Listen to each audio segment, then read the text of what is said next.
de pegar a arma e na primeiro vulto que apareceu na janela ele já saiu atirando, é uma conduta extremamente imprudente. É imprudente. Eu tenho um aluno que ele é das Forças Armadas e por coincidência ele presta serviço como vigia lá do quartel. E ele disse que ele recebeu uma orientação que mesmo se alguém pular, invadir o quartel, eles não têm autorização para atirar logo para matar o cara. Eles dão um tiro de advertência e se não resolver, sim, na pior das hipóteses, em legítima defesa, ele pode atirar na pessoa. Mas veja, isso é uma questão de prudência. Prudência.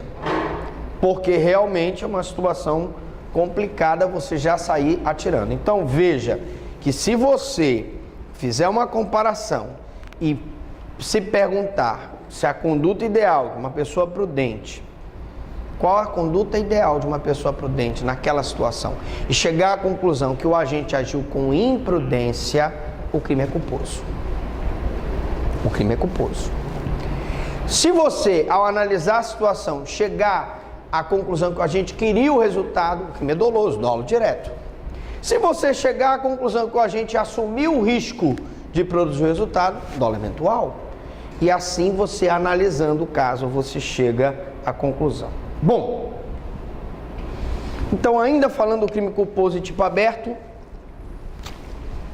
a culpa é um elemento normativo da conduta, porque depende de um juízo de valor do aplicador do direito. É ele, é um magistrado, que vai, através das provas do processo, depoimentos, né, da vítima, das testemunhas, interrogatório do acusado, das perícias, descobrir qual era a intenção do agente, se havia intenção de praticar aquela conduta ou não, se ele agiu com negligência ou não.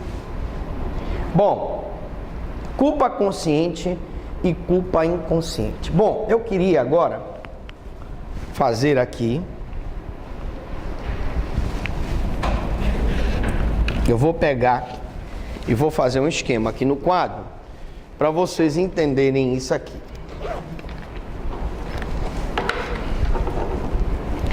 Deixa eu ver se está culpa inconsciente. Tá? Vou fazer aqui. Culpa consciente.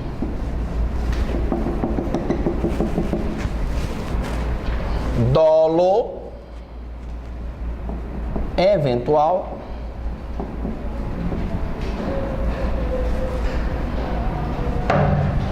E dolo direto. Bom, gente, aqui dolo e aqui culpa. Vejam bem, quando o agente deixa de prever o resultado que lhe era previsível, fala-se em culpa inconsciente ou culpa comum. A culpa inconsciente é a culpa comum, porque o agente deixa de prever o resultado. Isso daqui, gente, é a culpa comum. É a culpa propriamente dita. Na culpa comum ou culpa propriamente dita, o agente deixa de prever o resultado. Bom, na culpa consciente, o agente, embora prevendo o resultado, não deixa de praticar a conduta, acreditando sinceramente que esse resultado não venha a acontecer. Fala-se em culpa consciente. Então o agente está lá com o amigo dele, diz: olha, rapaz, eu sou bom de volante, vou pegar esse carro aqui, vou dar um cavalo de pau ali naquela saída naquele jardim de infância. O cara diz: olha, mas não faz isso, aquelas crianças estão saindo Se tu errares na tua manobra, tu pode acertar uma daquelas crianças e matar aquelas crianças. E ele vira e diz, não, eu prevejo o resultado, mas eu não vou deixar de praticar a conduta, ou seja, não vou deixar de dar o cavalo de pau, porque eu acredito sinceramente, pelo meu desempenho na direção do volante, que esse resultado não vem a ocorrer, tá? Então, gente, aqui eu tenho o que nós chamamos de culpa consciente, em que ele prevê o resultado, mas acredita sinceramente que o resultado não ocorrerá.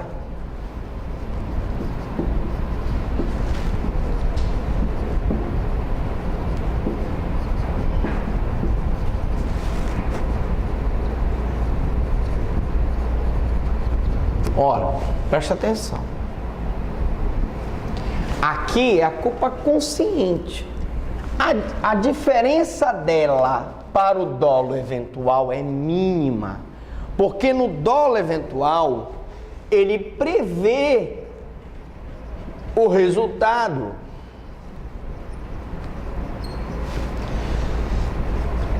Mas assume o risco de produzi-lo.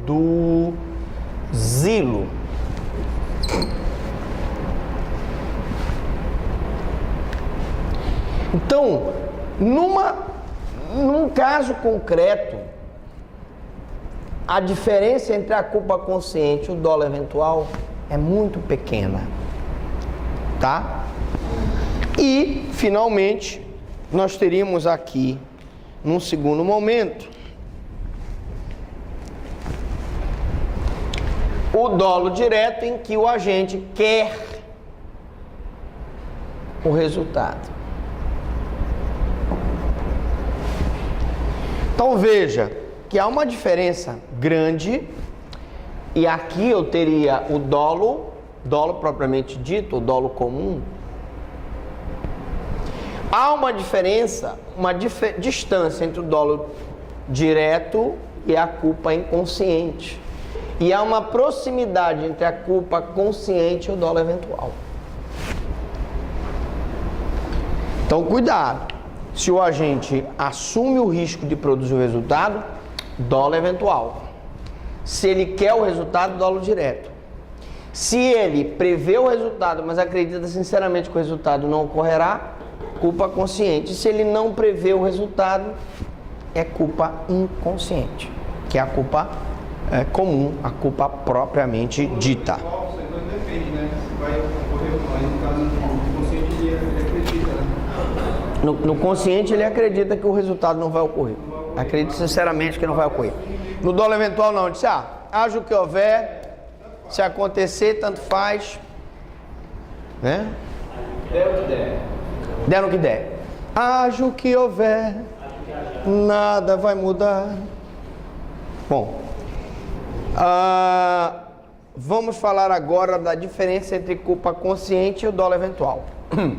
Então, gente, na culpa consciente, o resultado previsto não é querido e nem assumido pelo agente. No dolo eventual, embora o agente não queira diretamente o resultado, ele assume o risco de produzi-lo. Então, só para ilustrar,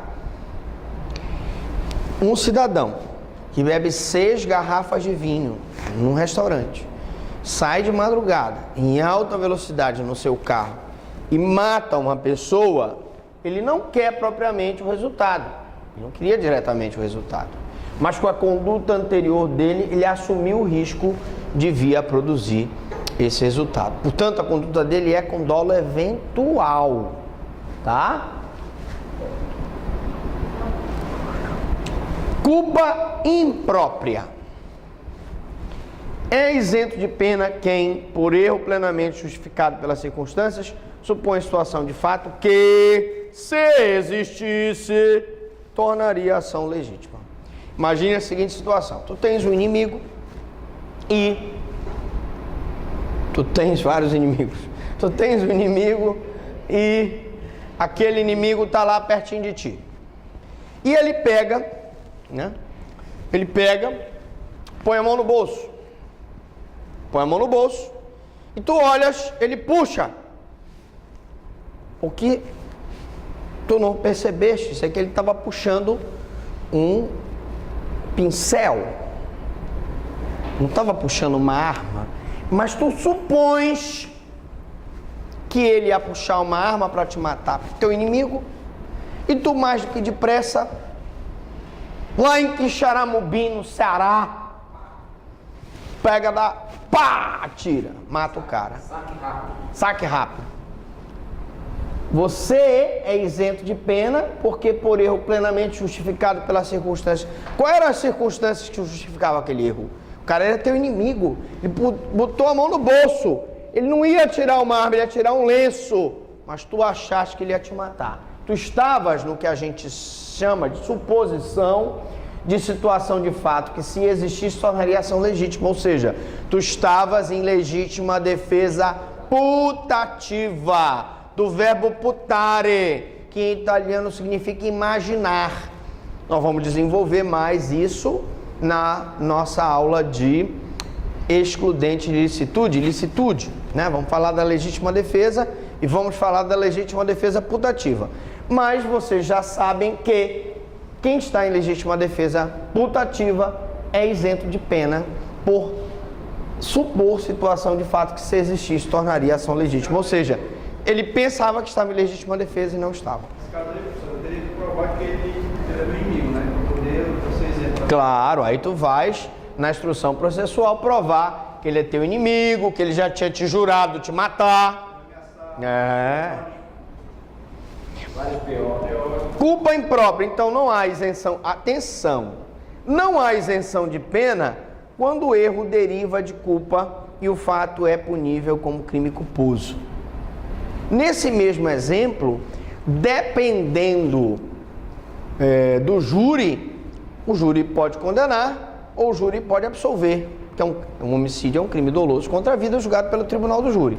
Se o júri entender que houve um erro grosseiro da tua parte, que o cara não tinha não apresentava nenhum comportamento que indicasse que ele iria te matar, ele estava puxando um lenço, estava puxando uma chave, ele estava puxando um pincel, ou simplesmente botou a mão no bolso, e que tu agiste realmente com imprudência, negligência e imperícia, ao atirar nele, tu vais responder pelo menos como crime culposo.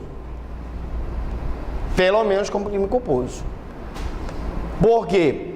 Porque tu estavas em legítima defesa putativa, tu imaginaste uma situação, de fato, que se existisse, justificaria a tua conduta, porque tu não vai deixar o cara te matar.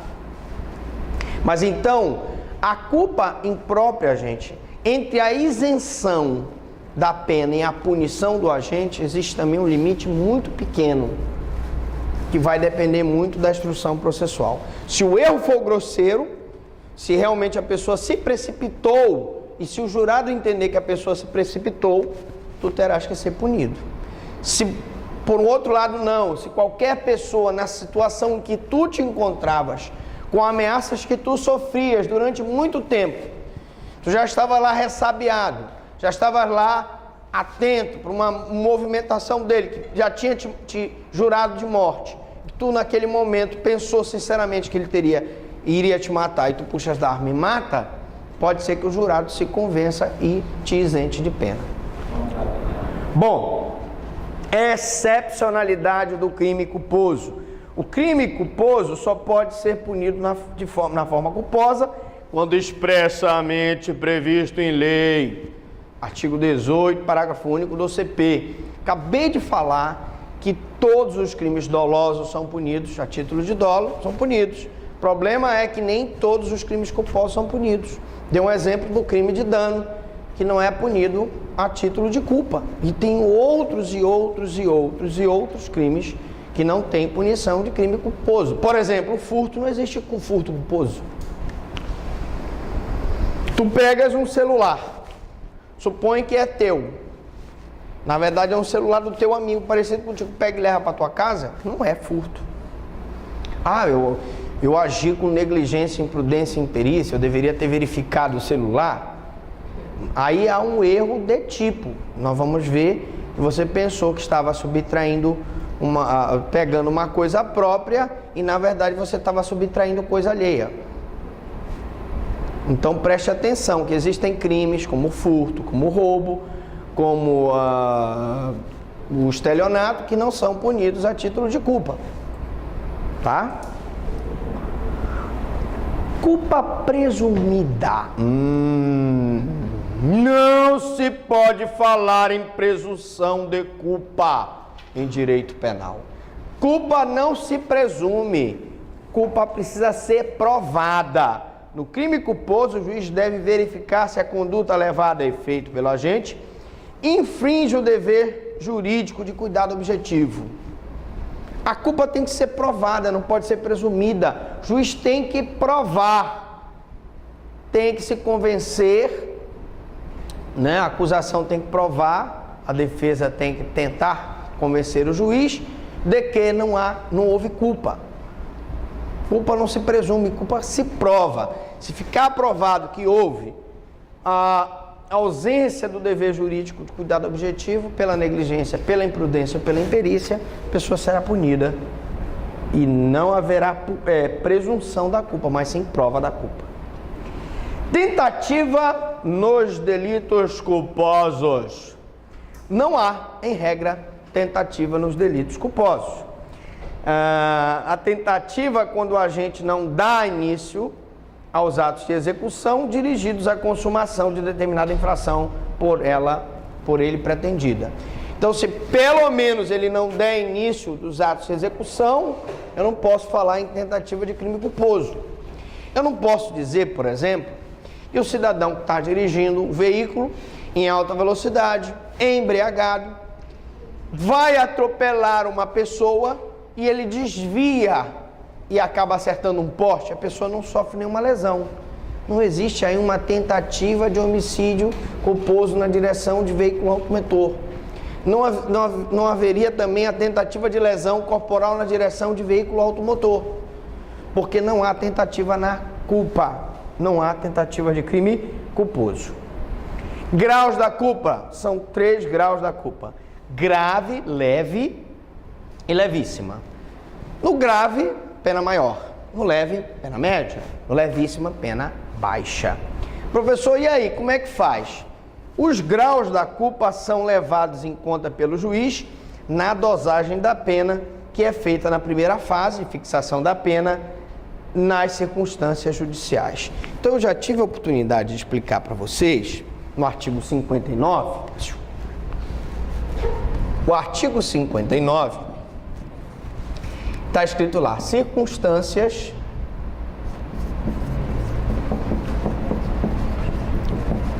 judiciais. Gente, artigo 59.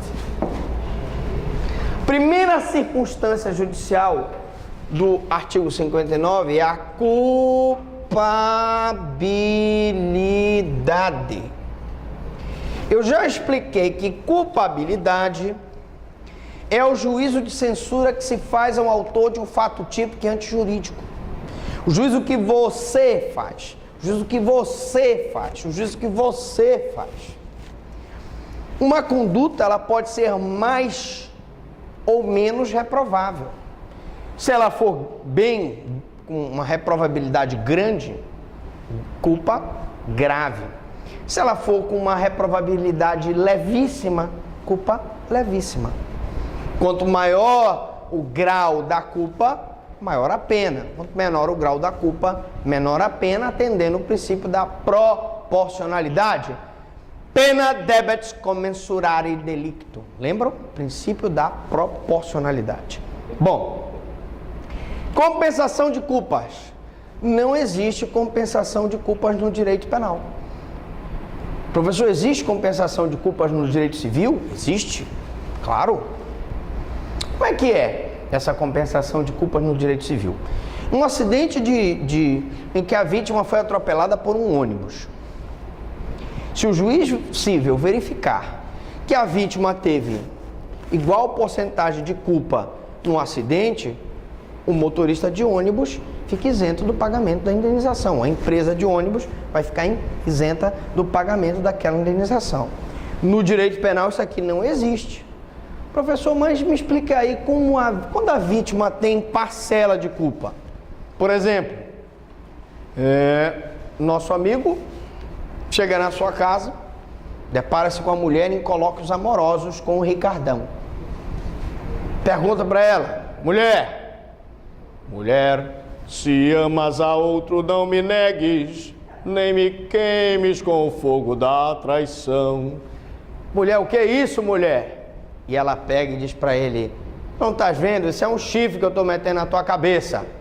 E ele pega, movido por violenta emoção, logo em seguida, injusta provocação da vítima, e pá! Tira nela. Não, acertou. Ora, não há dúvida nenhuma que ele vai ser responsabilizado pelo homicídio. Vai ser. Mas, se a vítima também agir com culpa, o juiz, na primeira fase de fixação da pena, fará uma certa dosagem da pena e considerará o comportamento da vítima. Então, gente, aqui nesse mesmo artigo 59, tem o comportamento da vítima. Então, professor, não é que haverá uma compensação de culpas, mas se a vítima der causa ao resultado, o que vai acontecer? O juiz vai diminuir a pena do cara. O cara vai responder: matou. Não era para ele ter matado, né? É difícil uma situação como essa, o cara chegar lá, encontrar com o Ricardão e não tomar uma providência. Mas vai haver uma diminuição da pena dele, circunstância judicial, comportamento da vítima. Professor, o caso lá do atropelamento que ocorreu no Almirante Barroso com Lomas, não é um caso dessa natureza, onde o motoqueiro passou o sinal vermelho e o ônibus da Expresso pegou e estraçalhou o cara lá. Nesse caso aí, é o que eu vou falar aqui no próximo slide, olha só. O comportamento da vítima como concorrente para o resultado deve ser considerado não só nos casos em que ela goze também do status de agente. No caso de culpa exclusiva da vítima, né, não subsiste culpa do agente. Vamos explicar com calma. Começando pela tua pergunta, professor. O motoqueiro avançou o sinal vermelho, o ônibus foi lá e bateu e matou o motoqueiro. Se na perícia e pela instrução processual oitiva de testemunhas fica comprovado que a culpa foi exclusiva do motoqueiro, não se trata de compensação de culpas, no direito penal que não existe. Mas, se a culpa for exclusiva do motoqueiro, tu vais imputar o motorista de ônibus o dolo ou a culpa por aquele acidente? Não. Ele não é punido nem a título de dolo e nem a título de culpa. E aí, professor? E aí, o motoqueiro responde sozinho.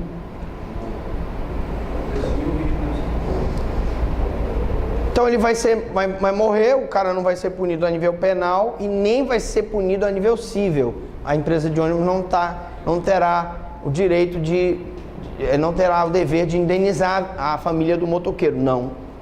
Porque houve culpa exclusiva da vítima. E havendo culpa exclusiva da vítima, não subsiste a punição do agente. Então, praticamente todos esses acidentes que aconteceram no RT, acontece isso aí, porque eles fazem o motoqueiro faz a conversão devida, né? Se houver culpa exclusiva da vítima, nem por dolo, nem por culpa, o motorista de ônibus responderá. O comportamento da vítima como concorrente para o resultado deve ser considerado não só nos casos em que ela goze também do status de agente, né?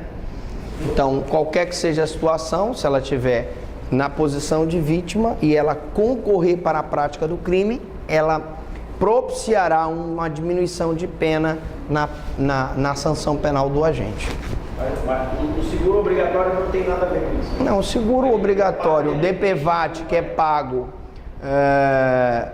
no acidente de trânsito, ele não tem nada a ver. Ele independe de culpa. Professor, caso o motorista do ônibus ele possa evitar o acidente, muitos deles preferem não evitar, porque está ali para cima e ver o que acontece. Mas ele pode evitar. E acontece com o motoqueiro morrer lá. Mas aí é muito difícil, né? Porque vocês têm que entender que no processo tu não tens condições, tu não és mãe de Ná para saber o que está passando na cabeça do motorista de ônibus.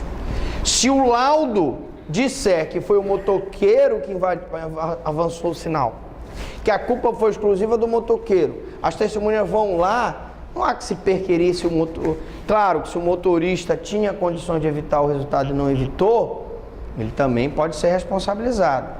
Mas é muito difícil, porque numa situação como essa, você não vai poder entrar na mente do motorista é muito subjetivo. Tu não pode entrar na mente do motorista para saber o que o motorista queria ou não. Só o Xavier. Exatamente. Só o Chico Xavier, amigo. Muito bem. Concurso de agente no crime culposo. Gente, a doutrina só admite coautoria em crime culposo, não admitindo a participação. Só admite a coautoria. Só admite a coautoria, não admite a participação. Então, olha o exemplo aqui. 2 pedreiros, agora chegou na hora do pedreiro, que jogam uma tábua cheia de pregos para outro prédio, mas essa tábua não chega a outro prédio acertando uma transeunte que passava na calçada. O que vai acontecer nesse caso? Os 2, em coautoria, vão responder por homicídio culposo daquela transeunte se a tábua cair e ela morrer. Por quê? Porque não há descrição, gente, de conduta principal nos crimes culposos. Eu não posso dizer que o cara que estava na direita era o agente principal e o outro era o partícipe. Porque um era o chefe, era o pedreiro, o outro era ajudante de pedreiro. Não existe isso. Então, como não há conduta principal nos crimes culposos, por isso não existe participação, pois a participação é uma conduta acessória. Como é que tu vai saber num crime culposo qual foi a participação acessória? Professor, tem uma solução. O chefe responde pela conduta de autor e o outro responde por partícipe. Não. A doutrina é unânime dizer, só se admite concurso de agente no crime culposo na forma de coautoria, não se admite participação. Para terminar, crimes pré-dolosos. Bom, é uma das 3 espécies de crime qualificado pelo resultado.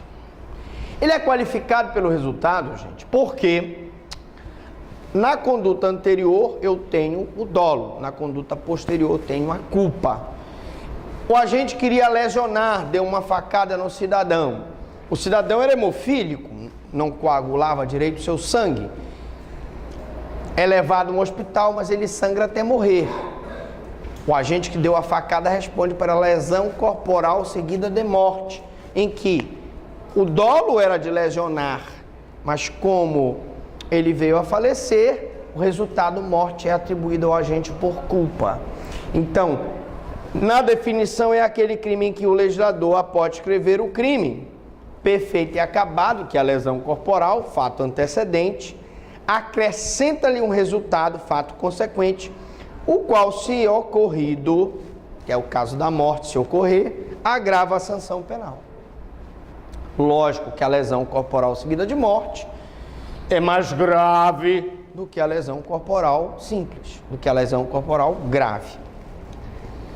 O que então é o crime préter-doloso?